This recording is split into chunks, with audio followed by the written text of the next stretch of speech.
علی محمد وآلہ واصحابہ اجمعین، اما بعد۔ تین صورتوں میں غسل واجب ہے، فرض ہے۔ واجب کا معنی علامہ شامی رحمۃ اللہ علیہ نے پرسی کیا ہے کہ اس تین صورتوں میں غسل یہ واجب ہے۔ نمبر 1، جب مسلمان مر جائے تو اس کو غسل دینا، یہ اجماع سے، دلیل اجماع سے فرض کفائی۔ فرض کفائی کا مطلب یہ ہوتا ہے کہ بعض لوگوں کے ادا کرنے سے سارے علاقے کے لیے کافی ہو جاتا ہے۔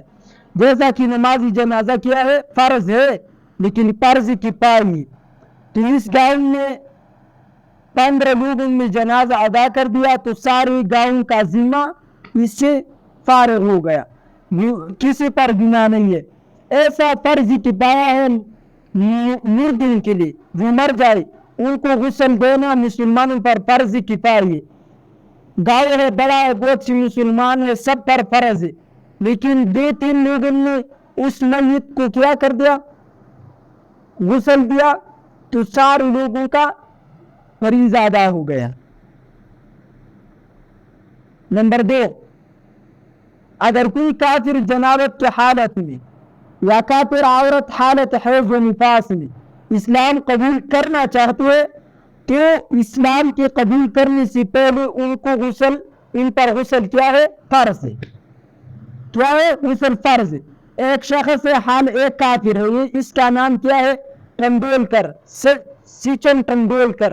یہ مسلمان ہونا چاہتے ہیں، تو جب یہ مسلمان ہونا چاہتے ہیں اور یہ حالت جنابت میں، تو اس پر غسل کیا ہے، فرض ہے۔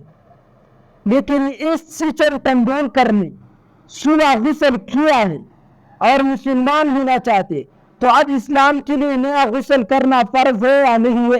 تو نیا غسل فرض ہے نہیں ہے، نیا غسل جو ہے وہ مستحب ہے۔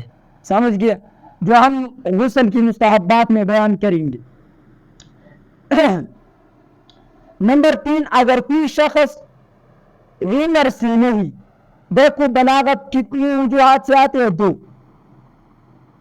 یا عمر کی وجہ سے، آج کل کے دور میں بچہ جب 12 سال کے ہو جائے تو سمجھنا کہ بالغ ہو، یا یہ انزال کی وجہ سے، کس چیز کی انزال، احتلام ہو جائے یا ایسا انزال ہو جائے، منی خارج ہو جائے، تو اس 2 وجوہات سے غسل واجب ہو جاتا ہے، فرض ہے۔ تو دیکھو عمر کی وجہ سے جب ایک شخص بالغ ہو جائے تو اس پر غسل کرنا کیا ہے، مستحب ہے، فرض نہیں ہے۔ لیکن کوئی خواب میں کیا دیکھی، ادھر ادھر گھوم کر کچھ دیکھی، تو اس پر غسل واجب فرض ہے۔ جب خواب میں احتلام ہو جائے، کیا ہو جائے، انزال ہو جائے، احتلام، تو اس پر غسل کرنا کیا ہے، فرض ہے۔ یہ 3 ہوئے، یہ 3 کیا ہے، فرض ہے۔ جو غسل فرض ہے، 3 قسم ہے غسل کے فرائض کا۔ فرض غسل کتنی قسم ہے، وہ 3 قسم ہے۔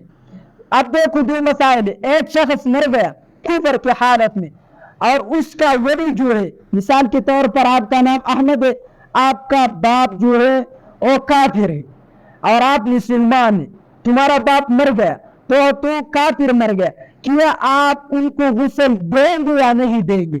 تو ان کو غسل دینا آپ پر فرض نہیں ہے، البتہ اس پر پانی بہا دینا، جیسے جس طرح کسی گندی چپلے پر پانی بہایا جاتا ہے یا اور چیز پر پانی بہایا جاتا ہے، یا آپ کا باپ ایسا مر گیا ہے اور یہ سر آسمان کی طرف کر دیا ہے، تو اس پر آپ پانی بہا دے اور غسل کرنے کی ضرورت نہیں ہے، غسل دینا پر فرض نہیں۔ مسئلہ نمبر 2، اگر کسی عورت کا بچہ پیدا ہو گیا، عورت کے رحم سے خون بچے کی پیدائش کے وقت میں کسی بھی قسم کا خون جاری نہیں ہوا، تو کیا اس عورت کی غسل واجب ہے یا نہیں ہے؟